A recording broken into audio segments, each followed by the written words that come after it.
Electric field at any point on equatorial line is a very important article in physics. It usually comes in final board exams. So in this lecture, first we will understand what is actually the equatorial line, then we will derive the relation for it, and at the end of this lecture we will discuss the result. Do not miss the discussion because it is very important and the nectar is in the discussion. So let us start. So considering a electric dipole which consists of a positive charge at point A and a negative charge at point B. As you already know that electric dipole is a system of two equal and opposite charges which are separated by small distance. So the small distance which we have talked just is, we generally take it 2a. So the purpose of taking the distance 2a is as we have to divide it into two parts of a each. So from the center of the dipole, the distance of each charge is a and a. Now what is the equatorial line? You might have heard in mathematics that we have a line bisector. What a line bisector in mathematics is the equatorial line of a electrical dipole. So if we bisect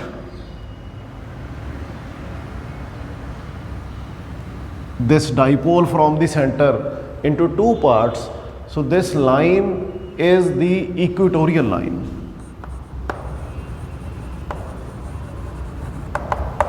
So it is just like a line bisector. So equatorial line is a line. So actually we do not need to draw this line, but we have to keep in mind that the equatorial line is a line which divide the dipole into from center.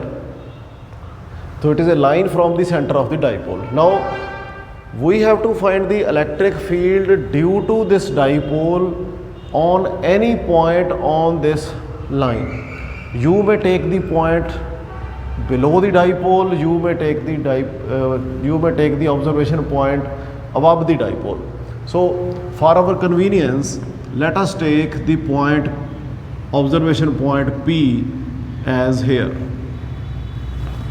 So let us take the distance of point P from center of the dipole as r.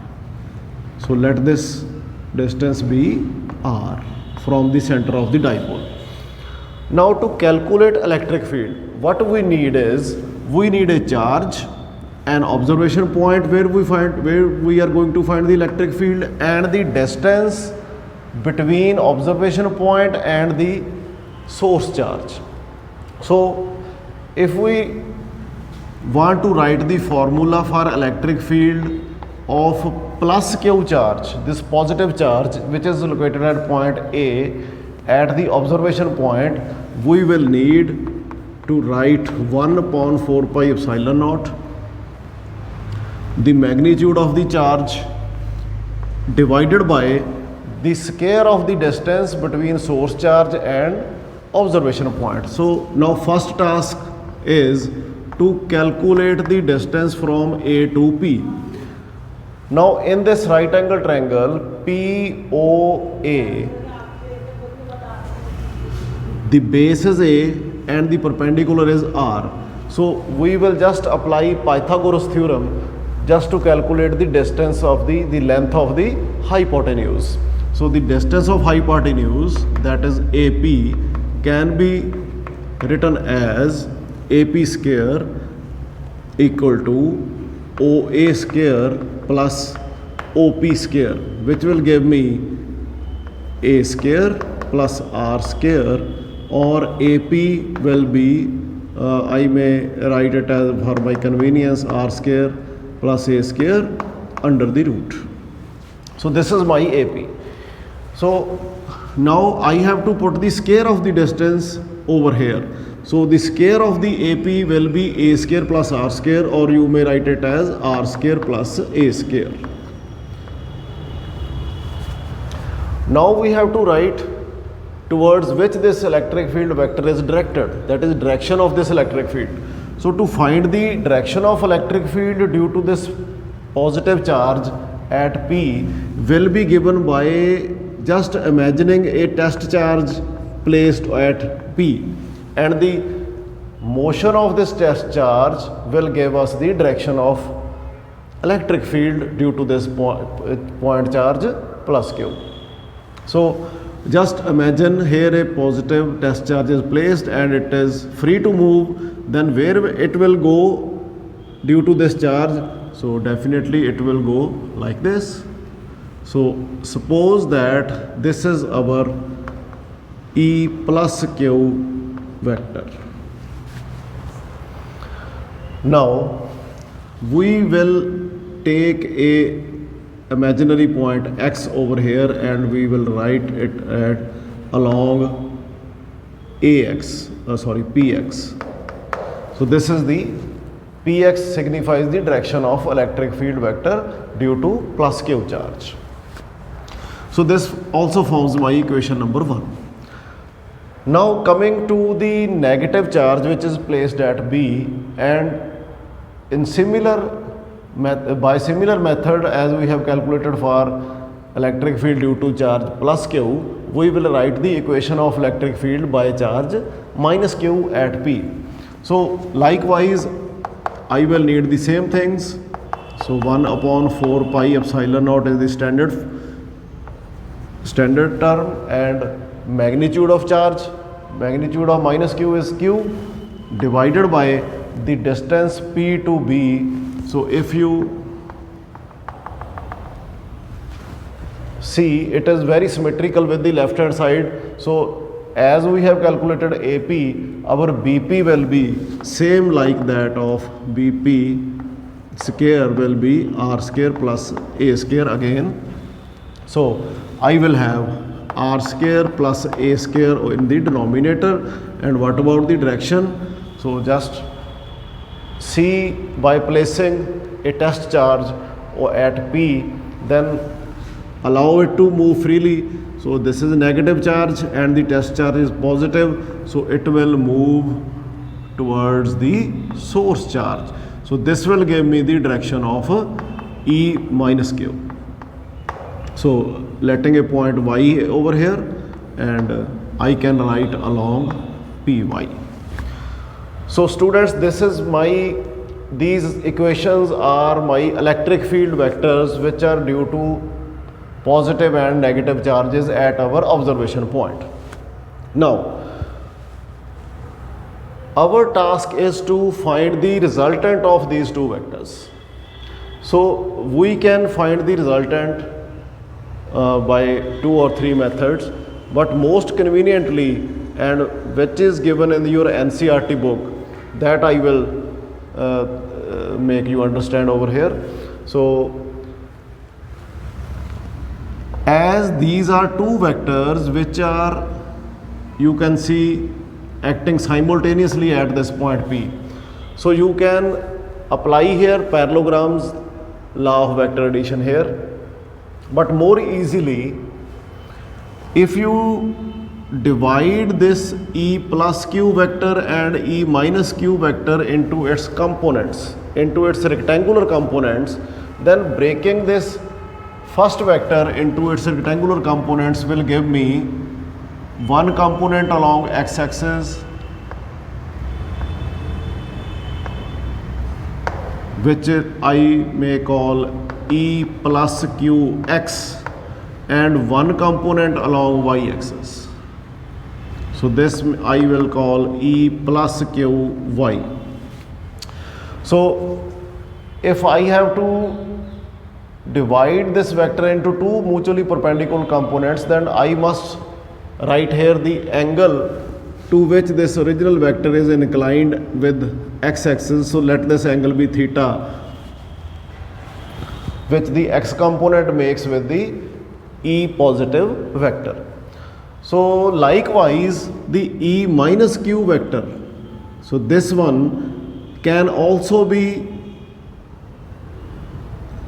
divided into two mutually perpendicular components, so along x-axis and y-axis. So if I write here the E minus Q vector, just to make you easy, so it can be broken into two components, one along x-axis and one will be along y-axis, like this. So similarly, so I can draw here the second vector over the first one, and E minus Qx will overlap with the E plus Qx, and the y component will be downwards. So this is my E minus Q y.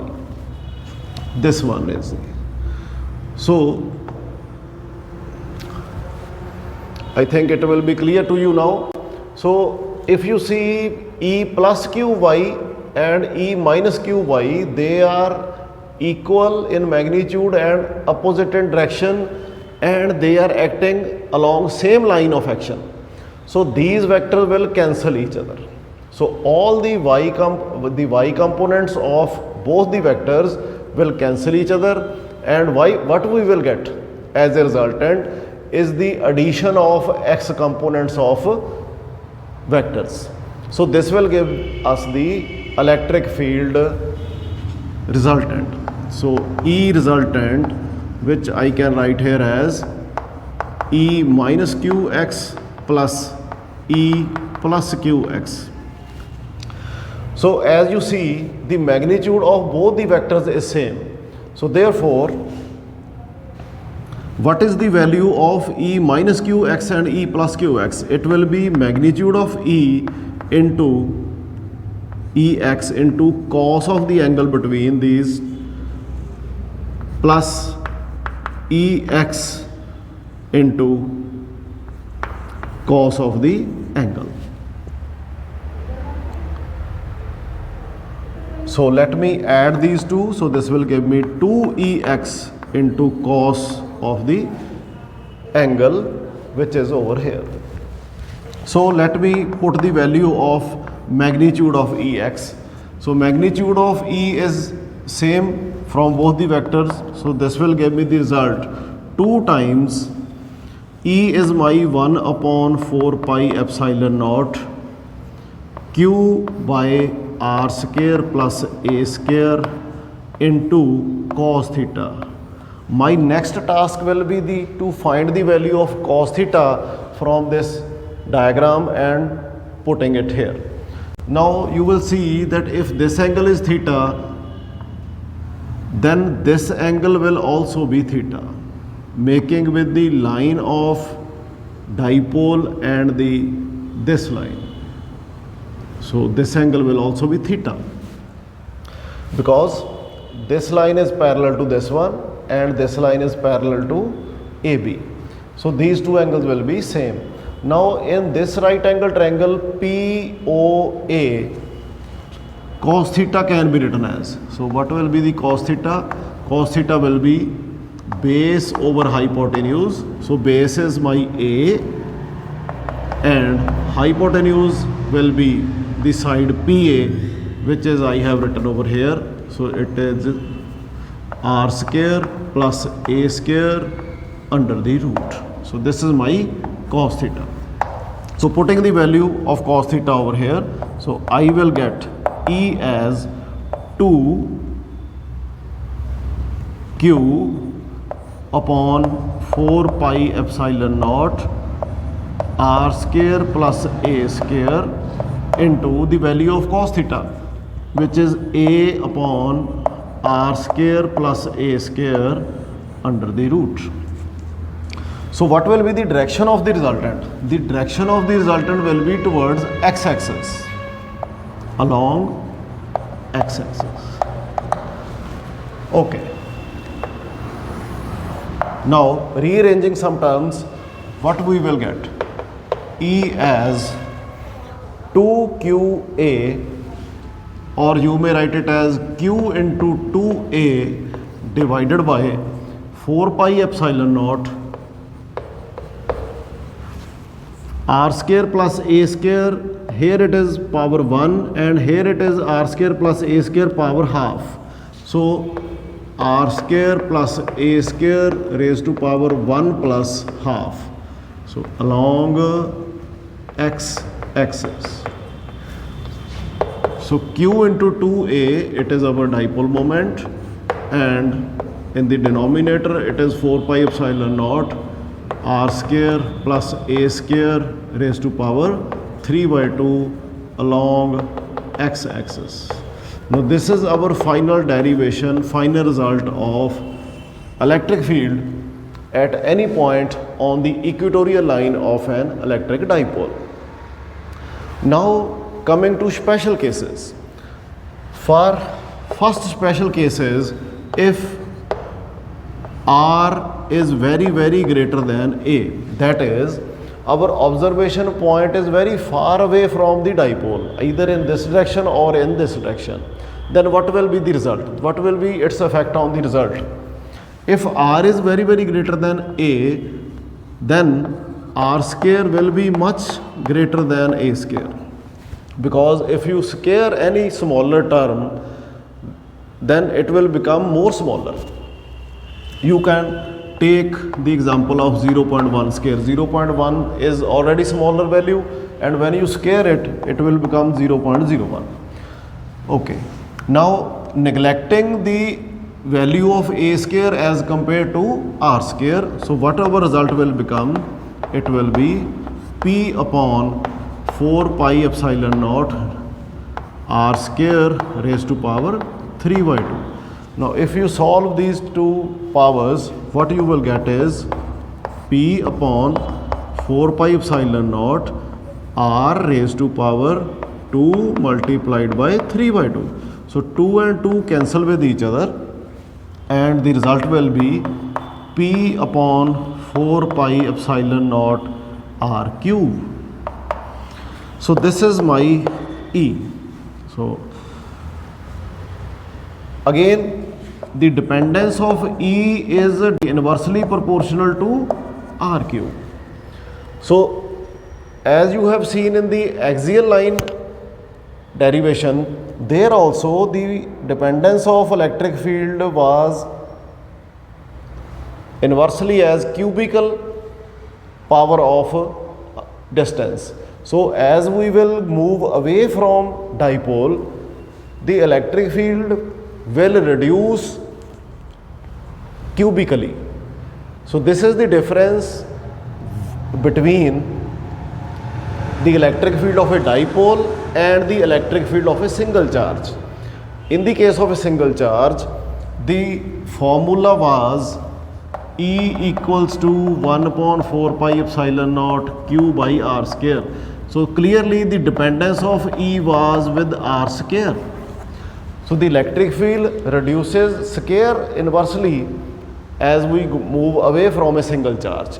But when the charge is an electric dipole, when you move away from electric dipole, the electric field reduces as the cubical inverse of distance. So this is the first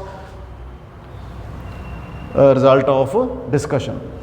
Now secondly, if you see the dipole moment vector P is directed from minus charge to plus q, that is along this side. But if you see the resultant electric field in this case, its direction is opposite to that of dipole moment.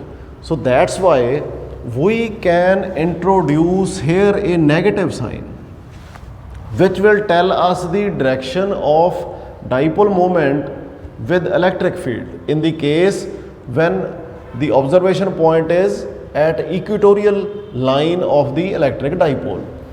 But if you remember the case of a axial line article, there we have the resultant electric field in the direction of dipole moment. So that is the main difference. Dipole moment is directed opposite to electric field, or you can say the electric field is opposite to the dipole moment. Now thirdly, a most important point in this article which I will discuss with you, if you see the dipole moment relation is Q into 2A. So this was our formula for dipole moment. Now I can write it as 2A equal to dipole moment upon Q, or Q equal to dipole moment upon 2A. So you can write in one of these forms, Q equal to P upon 2A. Now if A approaches to 0, if A approaches to 0, that is charge minus Q becomes very close to plus Q. What will happen? It is not overlapping charge plus Q, it is coming very close to plus Q. That is, if the distance between the charges and the dipole is approaching to 0, is not equal to 0, but it approaching to 0, then what our charge will become? So if you put nearly 0 here, then Q will approach to infinity. Its value will be finite. Its value will be finite, but the value will approach to infinity. But in this case also, this formula will be exact. Whether it is the electric field is at your axial line or the electric field is or at any point on equatorial line, both the formulas will be exactly accurate, exactly correct if A approaching to 0, and in that case this dipole, which here we have shown, is called a point dipole. So in the case of a point dipole, Q will approach to, means the value of charge approach to. So students, I think I have made all efforts to make you understand this relation. Now it's your duty to learn from this video, and if you like my video, support, share and subscribe the channel and have good marks in your exams. So with all these wishes, thank you very much.